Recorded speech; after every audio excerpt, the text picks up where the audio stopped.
তো ফাইনালি চলে আসলাম ভাবিদের বাসায়। আর এখানে আসার কারণ মানে বিয়ের সুন্নত, মানে সরি আমি বলতে চাইছিলাম বিয়ের বিয়া। ছবি তুলতে চাও? নাই ওইটা কি হয় বাবা? বাসায় চলে যাবো এখন। তো বিয়াই তোমার বিয়া কবে? একে একে তো সব বিয়েরই বিয়া হয়ে গেল, তাহলে তুমি বাকি। আমার বিয়ে হবে না গো। আর কি বিশেষ জায়গায় দুর্বল না हरामी हो बेटा।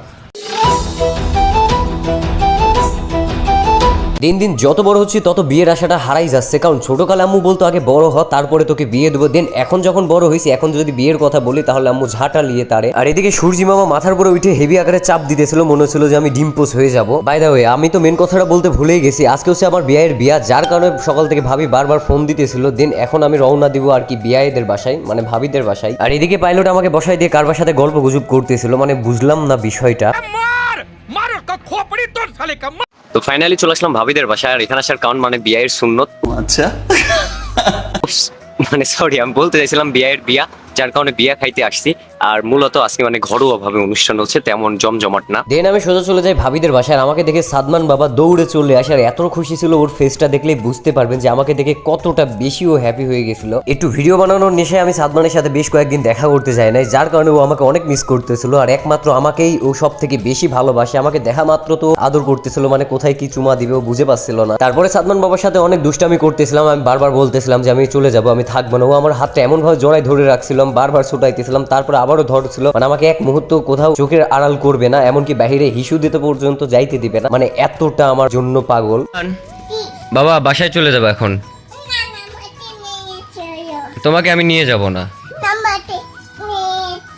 চলে গেলাম, যাই যাই। কেন আমি চলে যাই আব্বু? তারপরে খাবারের সময় হয়ে যায়। দিন আমি সাদমানকে সাথে নিয়ে চলে যাই প্যান্ডেলে। মূলত আজকের বিয়েটা মানে ঘরোয়া ভাবে, তেমন একটা অনুষ্ঠান করে নাই। আমি যতবারই ভাবিদের এখানে অনুষ্ঠানে আসছি দেখছি যে 2-3 আগ থেকে জমজমাট ভাবে অনুষ্ঠান করে, কিন্তু এইবার শুধুমাত্র আত্মীয় স্বজন মিলে আর বিয়েটা। ওইটা কি হয়? আমি বিশ্বাস করি না। আপু?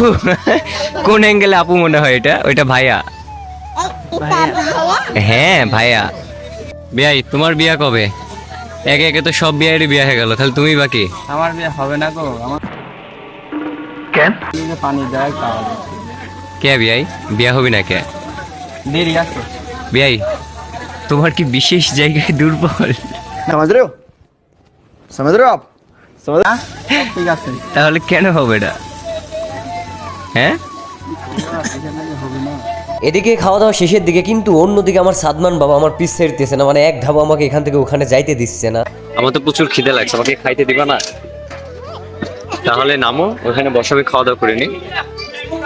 কেন? এখন 2টা বেজে গেছে, খিদে লাগছে না? তো তুমি খাবে, তাহলে নামো। এই এরই মাঝখানে ভাইয়া ডাক দেয়, যার কারণে আমি ভাবি তাড়াতাড়ি করে বসে পড়ি খাবার দাবারের জন্য। ক্ষুধাও লাগছিল ভাই প্রচুর আকারে, যার কারণে কোনো দিকে তাকার নিতু করে না, খাইতে বসছিলাম। আর খাজিনদারি ছিল আমারই ভাইয়া, মানে বড় ভাইয়া, তো ভাইয়াই খাজিনদারি করতেছিল। খাওয়া দাওয়া শেষ করে আমাকে দৌড় দিতে হবে ঈশ্বরদীর দিকে, যার কারণে আমি বড় আর বউয়ের ছবি নিতে পারিনি। তবে ওই যে সাদা পাঞ্জাবি পরে ওইটা হচ্ছে বড়। আপনারা তো অনেকেই জানেন যে ঈশ্বরদী আমি কি করতে গেছিলাম, এর আগের ভিডিওতে দেখিয়েছি, মানে আমার বোনের বাবু হয়েছে, তো বাবুকে দেখতে গেছিলাম। কিন্তু এই ভিডিওটা আমি আগে করে রাখছিলাম বোনকে দেখতে যাওয়ার আগে, তাই ভাবলাম যে বোনের ভিডিওটা আগে আপলোড দিব, তারপরে এটা। তো আজকের ভিডিওটা মেনলি এই পর্যন্তই ছিল। ভালো লাগলে লাইক কমেন্ট শেয়ার করবেন। দেখা হচ্ছে কোনো এক নতুন ভিডিওতে। সেই পর্যন্ত সবাই ভালো থাকবেন, সুস্থ থাকবেন, নিজের খেয়াল রাখবেন। আর হ্যাঁ, যারা এখন আমার পেজটা ফলো দিয়ে নাই, জলদি করে পেজটা ফলো দিয়ে পাশে থাকবেন, কারণ এটা আপনাদের দায়িত্ব বা কর্তব্য। ধন্যবাদ সবাইকে।